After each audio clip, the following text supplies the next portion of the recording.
Hello बच्चों, स्वागत है आप सभी का द रेज इंस्टीट्यूट के इस अमेजिंग प्लेटफॉर्म पर। प्यारे बच्चों, हम लोग पढ़ रहे थे क्लास 12 यूपी बोर्ड की हिंदी को, जिसमें हमने अपने काव्यखंड को प्रारंभ किया था, जिसमें सबसे पहला पार्ट हम लोगों ने अयोध्या सिंह उपाध्याय हरिऔध जी द्वारा रचित पवन दूतिका को पढ़ा। दूसरा हम लोगों ने मैथिली शरण गुप्त जी द्वारा रचित किसको पढ़ा?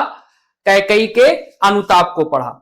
आज हम लोग पढ़ने वाले हैं किसको? गीत और श्रद्धा मनु, जो कि लिखा है जयशंकर प्रसाद जी ने। ठीक है, तो आज हम लोग इस पाठ का प्रारंभ करेंगे, जो कि सामान्य हिंदी के छात्रों के लिए तीसरा पाठ होने वाला है। ठीक है, जिसमें गीत है और श्रद्धा मनु है। ठीक है, दो आपके यहां पर पद्यांश है, एक गीत नाम से है और दूसरा अंश है आपका, दूसरा भाग जो है वह श्रद्धा मनु के नाम से है। आज की इस क्लास में बच्चों हम लोग डिस्कस करेंगे केवल गीत को। जैसा कि हमेशा से रहा है, हम चैप्टर को पढ़ने से पहले चैप्टर के अर्थात पाठ के काव्य के अपने कवि का जीवन परिचय जरूर पढ़ते हैं। तो पहले जयशंकर प्रसाद जी के जीवन परिचय को पढ़ेंगे, उसके बाद गीत की व्याख्या को एक एक करके समझेंगे। तो आइए बिना किसी देरी के जयशंकर प्रसाद जी के जीवनी को पढ़ते हैं। जैसा कि आपको यहां सामने दिख रहा है जयशंकर प्रसाद जी के बारे में सारी चीजें। महाकवि जयशंकर प्रसाद का जन्म काशी के अत्यंत प्रतिष्ठित सुंधनी साहू के वैश्य परिवार में 1889 में हुआ था। यानी ये मूल निवासी कहां के थे बच्चों? काशी के थे। और इनका जन्म कब हुआ था? 1889 में हुआ था। इनके दादाजी का नाम शिवरत्न साहू और पिताजी का नाम देवी प्रसाद साहू था। माता पिता एवं बड़े भाई के देहावसान के कारण अल्प आयु में ही प्रसाद जी को व्यवसाय एवं परिवार के समस्त उत्तराधिदोष को वहन करना पड़ा। यानी कि कम उम्र में ही इनकी माता जी का देहावसान हो गया, मृत्यु हो गई, पिता की मृत्यु हो गई, और ठीक है, और भाई का भी देहावसान हो गया, अर्थात भाई की भी मृत्यु हो गई। और घर की सारी जिम्मेदारी किसके ऊपर आ गई बच्चों? जयशंकर प्रसाद जी के ऊपर आ गई। घर पर ही अंग्रेजी, हिंदी, बांग्ला, उर्दू, फारसी, संस्कृत आदि भाषाओं का गहन अध्ययन किया। मतलब घर पर ही बैठ करके इन्होंने स्वाध्याय के माध्यम से, यानी सेल्फ स्टडी के थ्रू इन्होंने इतनी भाषाओं पर अपनी पकड़ मजबूत कर ली। भाषाओं का गहन अध्ययन किया। तत्पश्चात इन्होंने बनारस के कविनस कॉलेज में दाखिला लेकर मात्र 8वीं तक की शिक्षा प्राप्त की। यानी केवल कहां तक पढ़े थे? ये 8 तक पढ़े हुए थे। अपने पैतृक कार्य को करते हुए भी इन्होंने अपने भीतर काव्य प्रेरणा को जीवित रखा। पैतृक कार्य मतलब इनके परिवार में जो बिजनेस चलता आ रहा था, ठीक है, इनके दादा परदादाओं के जमाने से, उसको करते करते ये अपने अंदर जो काव्य लिखने की जो इनके अंदर प्रेरणा थी, उसको इन्होंने बचा करके रखना। अपने उत्कृष्ट लेखन के लिए इन्हें अपनी रचना कामायनी पर, ठीक है, मंगला प्रसाद पारितोषिक से सम्मानित किया गया। ठीक है, यानी इनकी जो सुप्रसिद्ध रचना है क्या है? कामायनी। इस बात को याद रखिएगा कि कामायनी किसकी रचना है? कामायनी रचना है आपके जयशंकर प्रसाद जी की। इस पर इनको मंगला प्रसाद पारितोषिक अर्थात यह जो उपाधि है यह प्राप्त हुई थी, इससे सम्मानित किया गया था। अत्यधिक विषम परिस्थितियों को जीवटता के साथ झेलते हुए यह युग सृष्टा साहित्यकार हिंदी के मंदिर में अपूर्ण रचना सुमन अर्पित करता हुआ 15 नवंबर 1937 को काशी में निष्प्राण हो गया। यानी काशी में इनका मृत्यु हो जाती। कब? 1937 में 15 नवंबर को। और इतने भयंकर भयंकर शब्द जो लिखे हैं, इसका मतलब यह है कि मतलब साहित्य की सेवा करते करते अपनी काव्य रचनाओं के माध्यम से, ठीक है, इन्होंने हिंदी के साहित्य में बहुत ही अभूतपूर्व योगदान अपना दिया। और इसी योगदान को देते देते वह 1937 15 नवंबर को ईश्वर के शरणों में आश्रय ले लेते हैं, अर्थात इनकी मृत्यु हो जाती है। ठीक है, तो ये छायावाद के प्रवर्तक और उन्नायक कहे जाते हैं। ठीक है, ये छायावादी जो 4 स्तंभ कवि होते हैं, उन छायावाद के 4 स्तंभ कवियों में जयशंकर प्रसाद जी का भी नाम लिया जाता है। बताया जाता है कि अगर इन 4 स्तंभ कवियों में से अगर मैं एक भी कवि को हटा दूं, ठीक है, तो छायावाद युग की कल्पना नहीं की जा सकती। इतने महत्वपूर्ण है ये सब। ठीक, तो चलिए, ये तो थे जयशंकर प्रसाद जी, जिनके जीवन परिचय को हम लोगों ने पढ़ा। अब आता है जो आज हमें गीत पढ़ना है, ठीक है। बस जैसा कि मैंने बता दिया कि आपके बुक में 2 भाग में काव्यांश है, एक लहर से गीत ली गई है और आपका फिर श्रद्धा मनु है, ठीक। तो आज हम लोग गीत को पढ़ेंगे और गीत को समझेंगे। जैसा कि सामने आपको दिख ही रहा होगा, क्या लिखा है, ये एक जागरण गीत है बच्चों, ठीक है। कैसी गीत है, ये एक जागरण गीत है जिसमें जगाने का कार्य किया गया है, ठीक। अब है क्या, बीती विभावरी जागरी, एक सखी, एक सहेली अपनी दूसरी सहेली को जगा रही है, ठीक है। दूसरी सखी को क्या कर रही है, जगा रही है। कह रही है बीती विभावरी, विभावरी मतलब रात्रि, विभावरी मतलब रात्रि, जागरी कि हे सखी रात्रि बीत चुकी है, अब तू जाग जा, ठीक है। फिर क्या कहती है, अंबर पनघट में डुबो रही, अंबर रूपी पनघट में ठीक है, क्या है, अंबर पनघट में डुबो रही, यानी अंबर रूपी पनघट में डुबो रही है क्या, तारा घट, तारा रूपी घड़ों को उषा नागरी अर्थात उषा रूपी चतुर स्त्री, ठीक है। उषा नागरी मतलब उषा रूपी चतुर स्त्री जो है वह क्या कर रही है, अंबर रूपी पनघट पर तारे रूपी घड़े को डुबो रही है, ठीक है।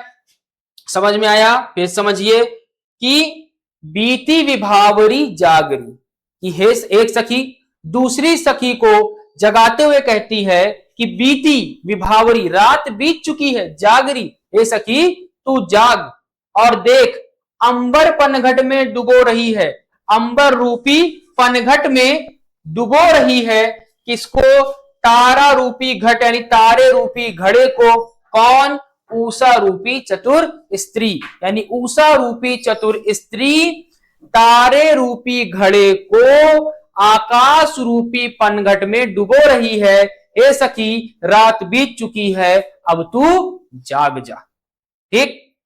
चलिए अगले की तरफ बढ़ते हैं। अगला क्या लिखा है, खग कुल कुल सा बोल रहा, ठीक है। खग कुल कुल कुल सा बोल रहा, किसलय का अंचल डोल रहा।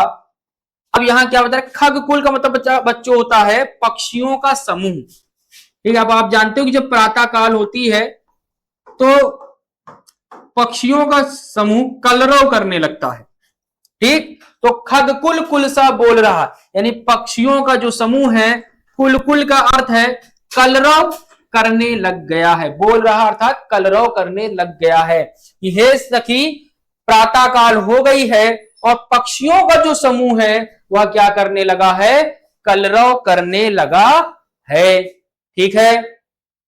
आई बात समझ में यहां तक, ठीक है, कि कलरव करने लगा है। किसलय का अंचल डोल रहा, ठीक है। किसलय का मतलब होता है नया पत्ता, ठीक है। किसलय का अर्थ क्या होता है बच्चों, नया पत्ता,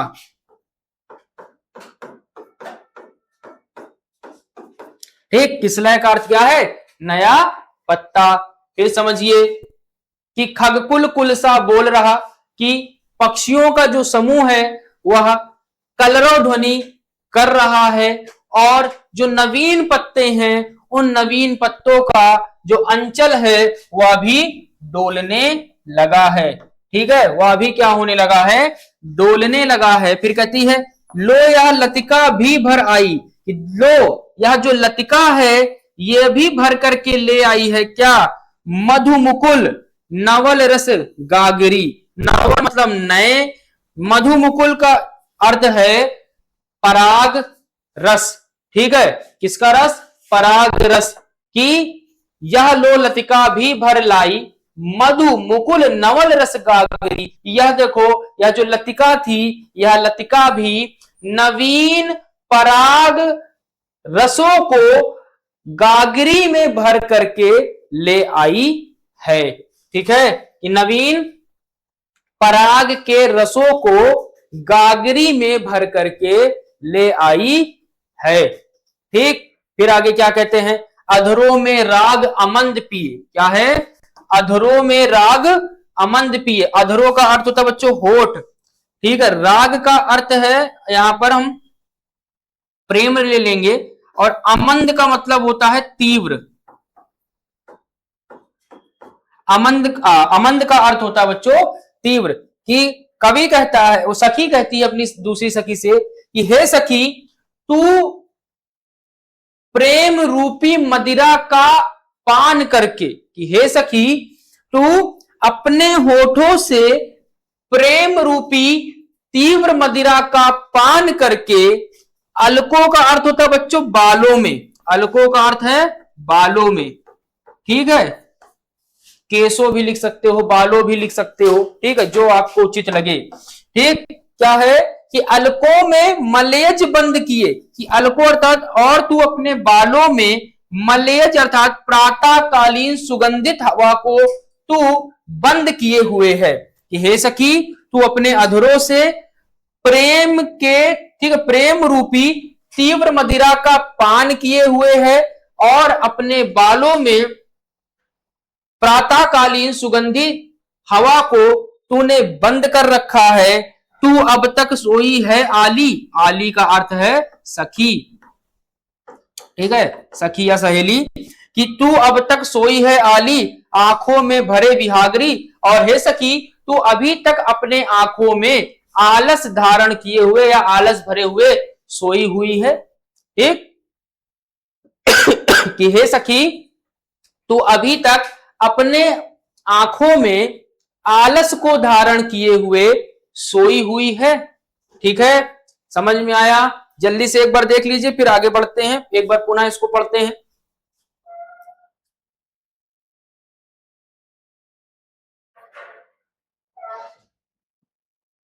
आ गया समझ में?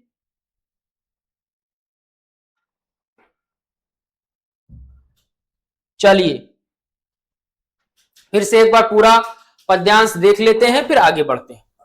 यानी कि क्या लिखा है, बीती विभावरी जागरी, एक सखी दूसरी सखी को जगाते हुए कहती है कि रात्रि भी बीत गई है, हे सखी अब तू जाग जा।